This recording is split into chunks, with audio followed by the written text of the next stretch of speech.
Hello, good morning, जोहार। मैं राजू और आप देख रहे हैं 24 झारखंड न्यूज। चलिए जानते हैं झारखंड की आज की 25 मुख्य बड़ी खबरों को। ईडी की गिरफ्तारी को चुनौती देने वाली हेमंत सोरेन की याचिका पर हाईकोर्ट में 5 फरवरी को होगी सुनवाई। अपनी गिरफ्तारी को चुनौती देने वाली झारखंड के पूर्व सीएम हेमंत सोरेन की याचिका पर हाईकोर्ट में 5 फरवरी को सुनवाई होगी। अदालत में 5 फरवरी को सुनवाई के लिए ये मामला सूचीबद्ध किया गया है। आपको बता दें कि झारखंड हाईकोर्ट ने ईडी द्वारा अपनी गिरफ्तारी को चुनौती देने वाली झारखंड के पूर्व सीएम हेमंत सोरेन की याचिका पर सुनवाई के लिए 5 फरवरी निर्धारित की गई है। 31 जनवरी को जमीन घोटाले से जुड़े मनी लॉन्ड्रिंग केस में ईडी ने लंबी पूछताछ के बाद हेमंत सोरेन को गिरफ्तार कर लिया था। अभी वे ईडी की गिरफ्त में हैं। ईडी की टीम ने उन्हें पूछताछ के लिए 5 दिनों की रिमांड पर लिया है। प्रवर्तन निदेशालय ईडी ने 31 जनवरी को रात 7 घंटे से भी ज्यादा चली पूछताछ के बाद झारखंड के तत्कालीन मुख्यमंत्री हेमंत सोरेन को गिरफ्तार कर लिया था। मुख्यमंत्री के पद पर रहते हुए किसी राजनीतिक के मनी लॉन्ड्रिंग के आरोप में गिरफ्तारी की देश की यह पहली घटना है। हेमंत सोरेन ने अपनी गिरफ्तारी से पहले ईडी के अधिकारियों पर रांची स्थित ST/SC एक्ट के तहत प्राथमिकी भी दर्ज कराई थी। गिरफ्तारी के बाद वे अब 5 दिनों की ईडी रिमांड पर हैं। ईडी के अधिकारी उनसे पूछताछ कर रहे हैं। यह मामला जमीन घोटाले से जुड़े मनी लॉन्ड्रिंग केस की है। 10वें समन पर पूछताछ के बाद ईडी ने उन्हें गिरफ्तार कर लिया था। ईडी की गिरफ्तारी को हाईकोर्ट में चुनौती दी गई है। अब 5 फरवरी को अदालत पर इस मामले की सुनवाई होगी। लोकसभा में गूंजा JSSC प्रश्न पत्र लीक का मामला। सांसद के बजट सत्र के दौरान लोकसभा में झारखंड के JSSC प्रश्न पत्र लीक का मामला गूंजा। भाजपा सांसद संजय सेठ ने यह मामला उठाया। कहा कि एक तरफ प्रधानमंत्री नरेंद्र मोदी युवाओं को लाखों नौकरियां दे रहे हैं, वहीं दूसरी तरफ झारखंड में परीक्षा का प्रश्न पत्र लीक हो जा रहा है। संजय सेठ ने कहा कि राज्य की युवा रात भर ट्रेन और बसों में सफर करके अपने परीक्षा केंद्रों तक पहुंचते थे। परीक्षा हुई तब इन्हें पता चला कि इस परीक्षा का प्रश्न पत्र एक रात पहले ही लीक हो चुका है। कहा कि झारखंड के मुख्यमंत्री भ्रष्टाचार के आरोप में जेल में हैं। राज्य का हर युवा खुद को ठगा महसूस कर रहा है। युवाओं को बेरोजगारी भत्ता देने का वादा किया, लेकिन किसी भी युवा को बेरोजगारी भत्ता नहीं मिला। अपनी मांगों के लिए आंदोलन करने वाले युवाओं को लाठियों से पीटा जा रहा है, उन पर लाठीचार्ज किया जा रहा है। सांसद ने मामले की CBI से जाँच कराने की मांग की है। रांची में 4 फरवरी को आदिवासी एकता महारैली। बंधु तिर्की बोले, आदिवासी मुद्दों की नहीं की जा सकती अनदेखी। पूर्व मंत्री व कांग्रेस प्रदेश कमेटी के कार्यकारी अध्यक्ष बंधु तिर्की ने कहा कि झारखंड में आदिवासियों के मुद्दे की अनदेखी करना तो सत्ता चल सकती है, न ही सरकार और न ही राजनीति। इसके साथ साथ उन्हें बांटने वाले किसी भी राजनीतिक दल और संगठन को मुंहतोड़ जवाब दिया जाएगा। बंधु तिर्की ने कहा कि सरना कोड 5वीं अनुसूची आदि के साथ ही केंद्र सरकार द्वारा संसद में प्रस्तुत वित्तीय वर्ष 2024-25 के बजट में आदिवासियों की उप योजना राशि ट्राइबल सब प्लान में कटौती किया जाना आदिवासियों के हित के साथ खिलवाड़ है और इसे किसी भी हाल में बर्दाश्त नहीं किया जाएगा। राजधानी रांची के मोहराबादी मैदान में 4 फरवरी को आयोजित आदिवासी एकता महारैली की तैयारी को वे शनिवार को प्रेस कॉन्फ्रेंस को संबोधित कर रहे थे। बंधु तिर्की ने कहा कि भारतीय जनता पार्टी, राष्ट्रीय स्वयंसेवक संघ और उसके अधीन के संगठनों द्वारा आदिवासियों को बांटने के लिए जमीन आसमान एक कर दिया है, लेकिन उन्हें उनकी चाल में कोई भी सफलता नहीं मिलेगी, क्योंकि आदिवासी बिना किसी मतभेद के एकजुट हैं और उन्हें दुनिया की कोई शक्ति अलग नहीं कर सकती। भाजपा एवं केंद्र के साथ ही जिन जिन प्रदेशों में भाजपा सत्ता में है, वहां आदिवासियों की लगातार अनदेखी की जा रही है। उन्होंने कहा कि 2019 के चुनाव में गुमला में एक रैली को संबोधित करते हुए अमित शाह ने सरना धर्म कोड पर विचार करने की बात कही थी, लेकिन उस पर अब तक कोई निर्णय नहीं हुआ है। बंधु तिर्की ने कहा कि झारखंड से पलायन कर असम की चाय बागानों में मजदूरी कर रहे आदिवासियों को वहां MOBC अर्थात विस्थापित अन्य पिछड़ा वर्ग का दर्जा प्राप्त है, जबकि असम में भी चुनाव प्रचार के दौरान भाजपा के सभी नेताओं ने आदिवासियों को अनुसूचित जनजाति का दर्जा देने की बात कही थी, लेकिन अपने वादे से मुकरना भारतीय जनता पार्टी के नेताओं की आदत है। इस महारैली में झारखंड के सभी जिलों के सभी समुदाय के आदिवासियों के साथ ही आदिवासी मुद्दों के प्रति संवेदनशील रवैया रखने वाले और वास्तव में आदिवासियों की समस्या को समझने वाले सभी जागरूक लोगों की सहभागिता होगी। लेकिन सबसे महत्वपूर्ण, महाराष्ट्र के साथ ही पूरे देश के आदिवासियों के लिए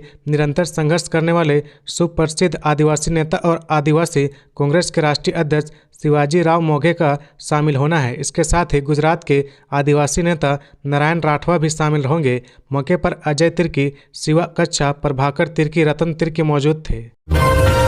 शशांक राज को युवा तो अमरदीप यादव को मिली ओबीसी प्रदेश मोर्चा की जिम्मेदारी। बीजेपी के प्रदेश अध्यक्ष बाबूलाल मरांडी ने शनिवार को राज्य प्रदेश मोर्चा अध्यक्षों की सूची जारी कर दी। इसके तहत शशांक राज को युवा और अमरदीप यादव को ओबीसी प्रदेश मोर्चा की जिम्मेदारी मिली है।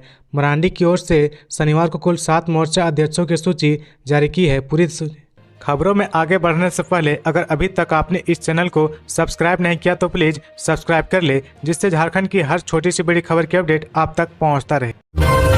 धनबाद कोल डंपिंग का विरोध कर रहे ग्रामीणों पर लाठीचार्ज और फायरिंग, दर्जन भर लोग घायल। झरिया सुरंगा और मुकुंदा मौजा के रैयतों को जमीन के बदले नियोजन और मुआवजा दिए बिना जबरन ओबी डंपिंग कार्य करने के विरोध में शनिवार को प्रदर्शन कर रहे लोगों पर लाठीचार्ज और हवाई फायरिंग की खबर मिली है। बता दें कि इस मामले में अंचल अधिकारी द्वारा प्रबंधन के खिलाफ कुछ दिन पहले मामला दर्ज कराया गया था। ओबी डंपिंग के विरोध में शनिवार को ग्रामीणों ने पांडव रजक, कपूर गोराय, विरोध रजक ने नेतृत्व में प्रदर्शन किया। मिली खबर के मुताबिक इस दौरान आउटसोर्सिंग परियोजना के समर्थकों ने ग्रामीणों को परियोजना में आने से रोका। ग्रामीणों पर जमकर पत्थरबाजी की और 8 हवाई फायरिंग भी की गई। इससे ग्रामीणों में भगदड़ मच गई।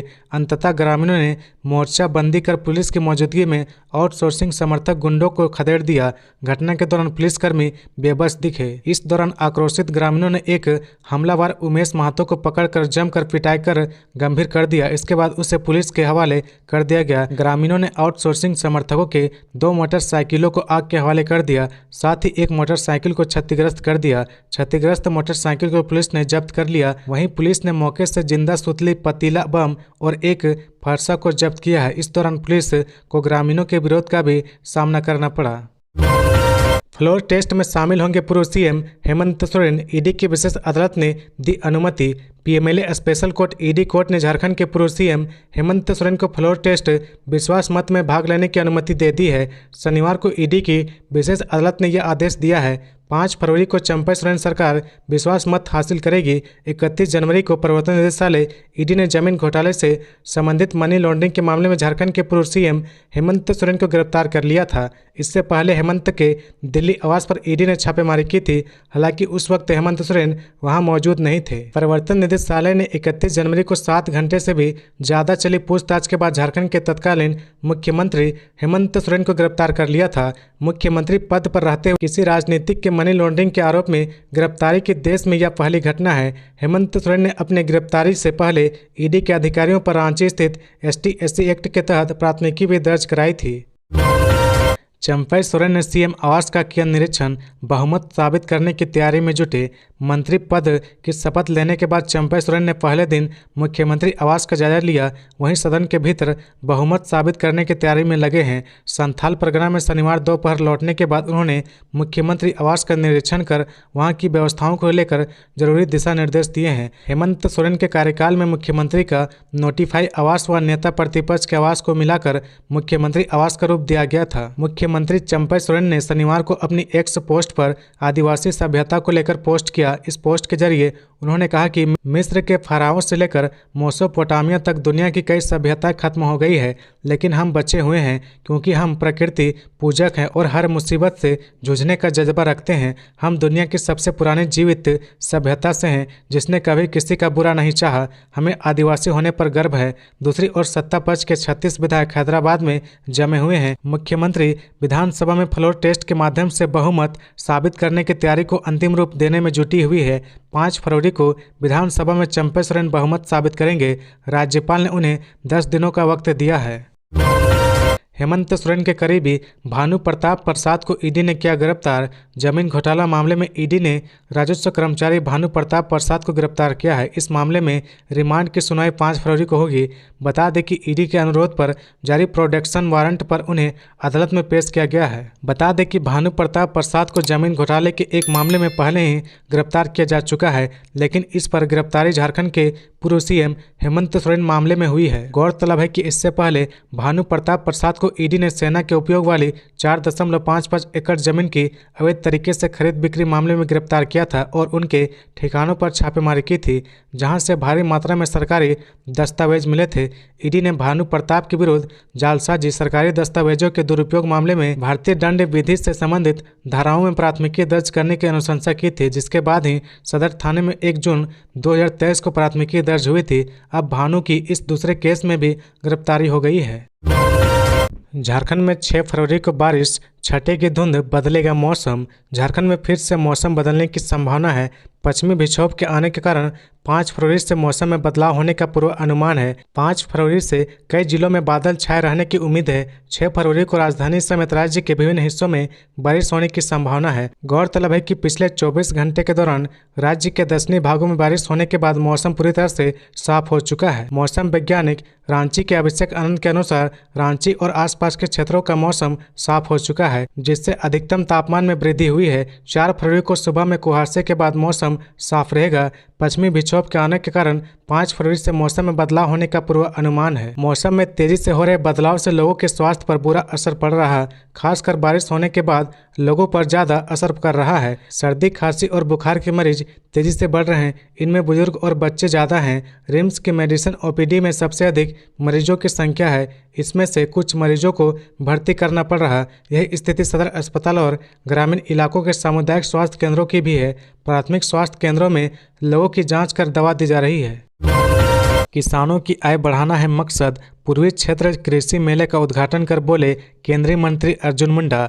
भारतीय कृषि अनुसंधान परिषद के अंतर्गत राष्ट्रीय कृषि उच्चतर प्रसंस्करण संस्थान रांची के तत्वाधान में कृषि विज्ञान केंद्र तोरपा खूंटी में आयोजित पूर्वी क्षेत्र कृषि मेले का उद्घाटन शनिवार को केंद्रीय कृषि एवं किसान कल्याण व जनजातीय कार्य मंत्री अर्जुन मुंडा ने किया। उन्होंने कृषि विज्ञान केंद्र के प्रशासनिक भवन का भी उद्घाटन किया। मेले में लगे स्टॉल का उद्घाटन किया। किसानों को संबोधित करते हुए उन्होंने कहा कि यह मेला देश के पूर्वी क्षेत्र के किसानों के लिए काफी लाभदायक होगा। इसकी सार्थकता खेतों में नजर आएगी। केंद्र सरकार की कोशिश है कि हर राज्य खेती में आत्मनिर्भर बने तथा किसानों की आय बढ़े।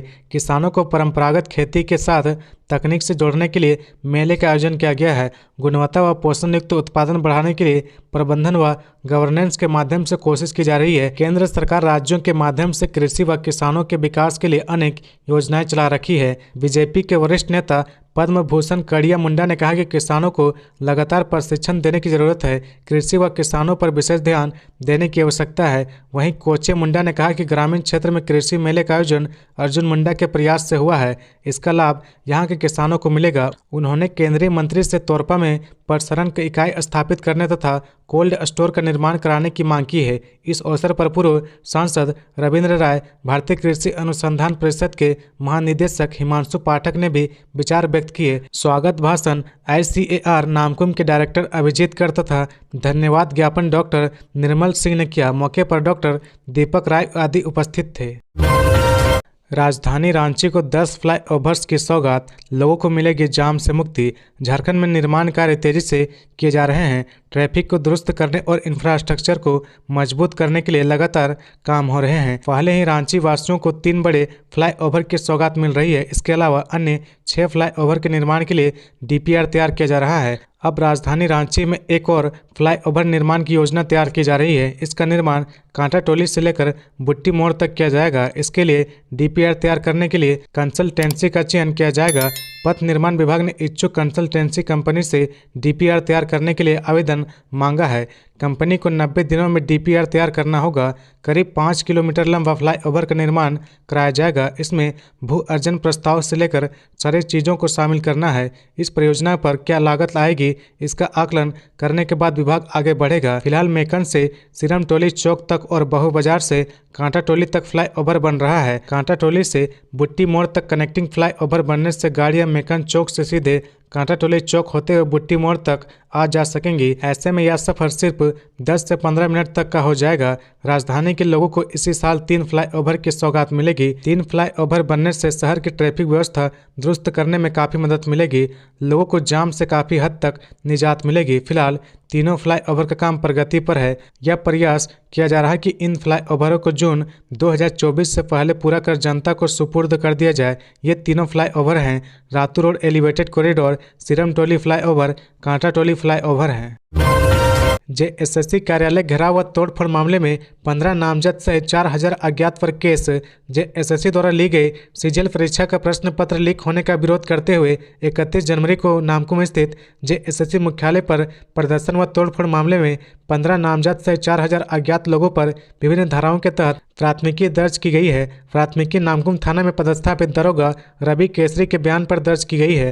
प्राथमिकी सरकारी कामकाज में बाधा, जानलेवा हमला, पुलिसकर्मी एवं मीडिया कर्मियों के साथ मारपीट, सरकारी संपत्ति को क्षतिग्रस्त करने, गाली गलौज करने सहित कई गैर जमानती धारा के तहत दर्ज की गई है। प्राथमिकी झारखंड स्टेट स्टूडेंट यूनियन के अध्यक्ष देवेंद्र नाथ महतो, मनोज यादव, प्रेम नायक, महेंद्र प्रसाद, लक्की रामू, संजय मेहता, रविंद्र महतो, युगेन महतो, बेबी महतो, विनय मेहता, महेंद्र प्रसाद महतो, विशाल पोल, चंदन, सायना, प्रवीण देव महतो सहित 3000 से 4000 अज्ञात व्यक्तियों के विरुद्ध दर्ज की गई है। 3 से 4000 अज्ञात व्यक्तियों के विरुद्ध प्राथमिकी दर्ज की गई है। प्राथमिकी के अनुसार प्रदर्शन कर रहे लोगों पर वहां तैनात आरक्षी सुनील कुमार झा, झारखंड कर्मचारी चयन आयोग के अध्यक्ष नीरज सिन्हा की कार एवं कर्मचारी चयन आयोग के कार्यालय को क्षतिग्रस्त करने, दैनिक अखबार एवं इलेक्ट्रॉनिक्स मीडिया के पत्रकार सहित अन्य पुलिस कर्मियों पर पत्थरबाजी करने का आरोप है।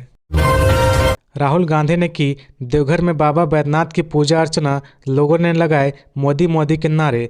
भारत जोड़ो न्याय यात्रा के तहत कांग्रेस सांसद राहुल गांधी झारखंड पहुंचे हैं। राहुल गांधी की यात्रा 2 फरवरी को पाकुड़ से शुरू हुई। 3 फरवरी को वे बाबा धाम देवघर के बाबा बैद्यनाथ धाम मंदिर पहुंचे। कांग्रेस सांसद ने पूरे विधि विधान से बाबा बैद्यनाथ की पूजा अर्चना की। इस दौरान राहुल गांधी गुलाबी रंग के धोती गमछा में नजर आए। मालूम हो कि राहुल गांधी पहली बार देवघर के बाबा बैद्यनाथ धाम मंदिर पहुंचे हैं।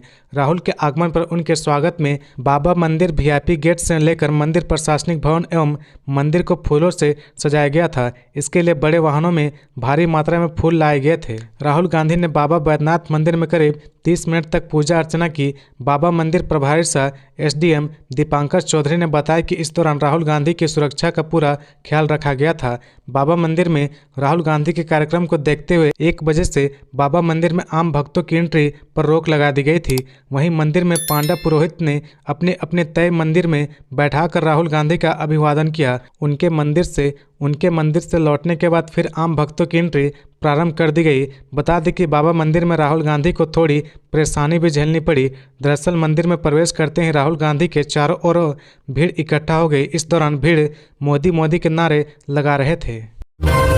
हेमंत सोरेन को रात में होटवार जेल में रहने की अनुमति नहीं। रिमांड अवधि में रात को भी हो सकती है पूछताछ। पूर्व सीएम हेमंत सोरेन को ईडी की रिमांड के दौरान रात को होटवार जेल में रहने की अनुमति नहीं मिली है। ईडी कोर्ट ने यह फैसला सुनाया है। बता दें कि हेमंत सोरेन के वकील की ओर से ईडी की रिमांड की अवधि में रात को उनको होटवार जेल में रखने की अनुमति मांगी गई थी, लेकिन कोर्ट ने इसकी अनुमति नहीं दी। इस बाबत ईडी के वकील अनिल कुमार ने कोर्ट में अपना पक्ष रखा। कहा कि हेमंत सोरेन अभी ईडी की कस्टडी में है और कस्टडी आधी अधूरी नहीं होती है। या तो हेमंत सोरेन को पूरी तरह से न्यायिक हिरासत में रखा जा सकता है या उनकी पूरी तरह से कस्टडी में रखा जा सकता है। साथ ही ईडी कोर्ट ने रिमांड अवधि में हेमंत से उनसे संबंधियों, पत्नी और वकील को मिलने की अनुमति दी है। यह समय आधे घंटे का होगा। दूसरी ओर हेमंत सोरेन 5 फरवरी को होने वाले फ्लोर टेस्ट में शामिल होंगे। पीएमएलए कोर्ट ने उन्हें अनुमति दे दी है। गौरतलब है कि हेमंत सोरेन ने पीएमएलए की विशेष अदालत में एक याचिका दाखिल की थी।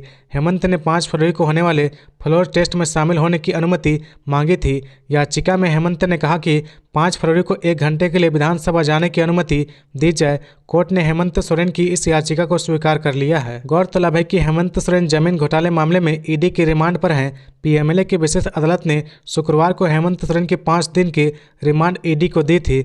मालूम हो कि गुरुवार को भी हेमंत सोरेन कोर्ट में पेश किया गया था, लेकिन उस दिन कोर्ट ने लंबी बहस के बाद फैसला सुरक्षित रख लिया था।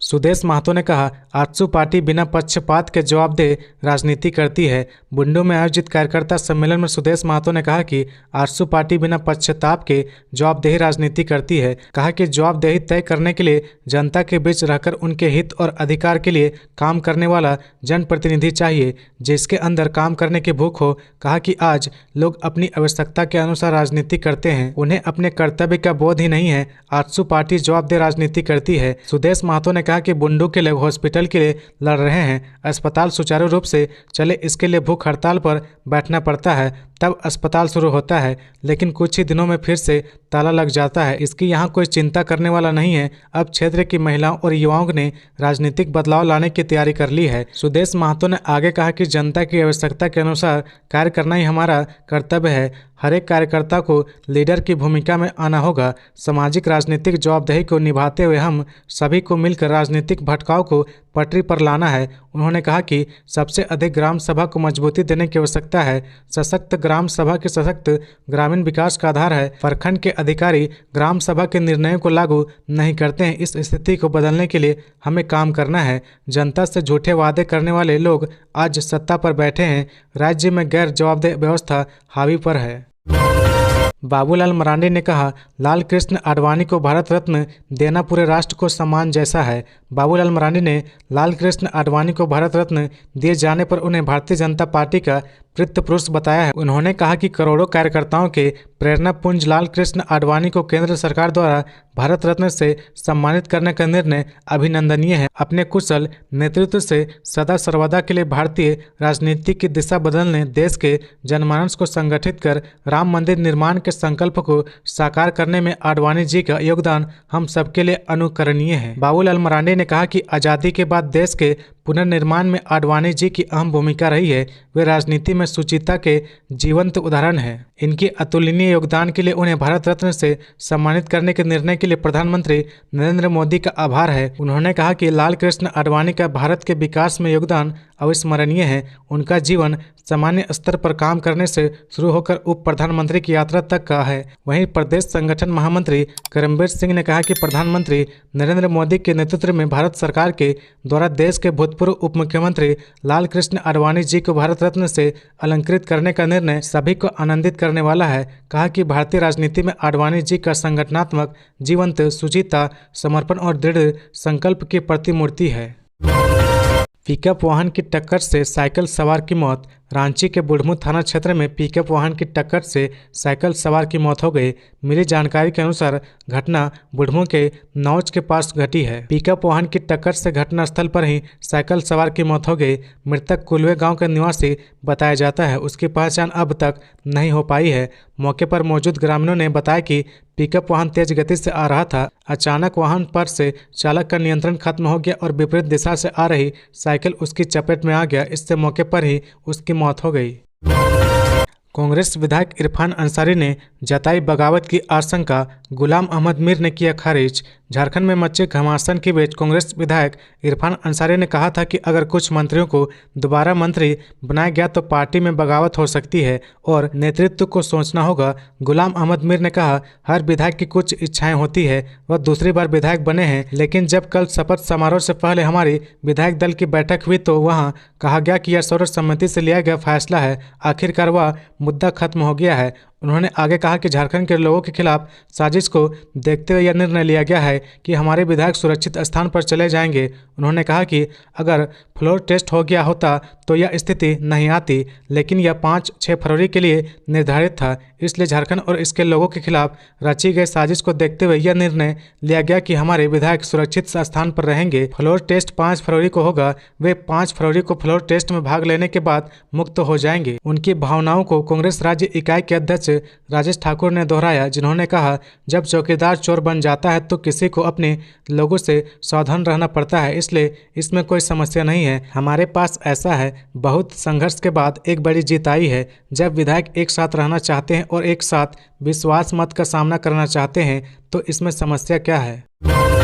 झारखंड में राहुल गांधी ने काफिला रोककर स्कूली बच्चों से मिले। कांग्रेस नेता राहुल गांधी शनिवार की सुबह रामपुर में बने पंडाल से अपनी भारत जोड़ो न्याय यात्रा पर सुबह 8 बजे रवाना हुए। इस दौरान बड़ी संख्या में कांग्रेस नेता मौजूद थे। प्रदेश और जिला के कांग्रेस नेताओं के साथ सुबह राहुल गांधी ने मुलाकात की, जिसमें झारखंड प्रभारी गुलाम अहमद मीर, मंत्री आलमगीर आलम, प्रदेश कांग्रेस अध्यक्ष राजेश ठाकुर, प्रदेश महासचिव तनवीर आलम, प्रदेश सोशल मीडिया अध्यक्ष गजेंद्र सिंह, भारत जोड़ो न्याय यात्रा के कोऑर्डिनेटर नलिन मिश्रा सहित अन्य प्रमुख नेता शामिल थे। उनके साथ बैठक करने के बाद राहुल गांधी गोड्डा के लिए रवाना हो गए। लिट्टीपाड़ा के रामपुर मैदान से गोड्डा के लिए रवाना हुए राहुल गांधी ने डहरलंगी स्कूल में बच्चों को देखकर अपना काफिला रोका। उन्होंने गाड़ी से उतरकर निर्माण हृदय स्कूल डहरलंगी के बच्चों से मुलाकात की। उन्होंने अपनी गाड़ी से उतरकर बच्चों से हाथ मिलाया। इस दौरान स्कूली बच्चों ने उन्हें फूल माला पहनाकर उनका स्वागत किया। राहुल गांधी ने हाथ जोड़कर उनका अभिवादन किया और अपने काफिले के साथ धर्मपुर सिमलोंग के रास्ते रवाना हो गए। स्कूल में राहुल गांधी के आने से स्कूली बच्चे में काफी उत्साह देखा गया। इस दौरान ग्रामीणों की भी काफी भीड़ मौजूद हो गई थी। तो ये थी आज की झारखंड की टॉप बड़ी खबरें। इसी तरह झारखंड की हर छोटी सी बड़ी खबर देखने के लिए आप हमारे चैनल 24 झारखंड न्यूज को सब्सक्राइब करके बेल आइकन प्रेस कर ले, जिससे झारखंड की हर छोटी सी बड़ी खबर की अपडेट आप तक पहुंचता रहे। तो आज के लिए बस इतना ही। हमें दीजिए इजाजत, फिर मिलते हैं नेक्स्ट न्यूज में।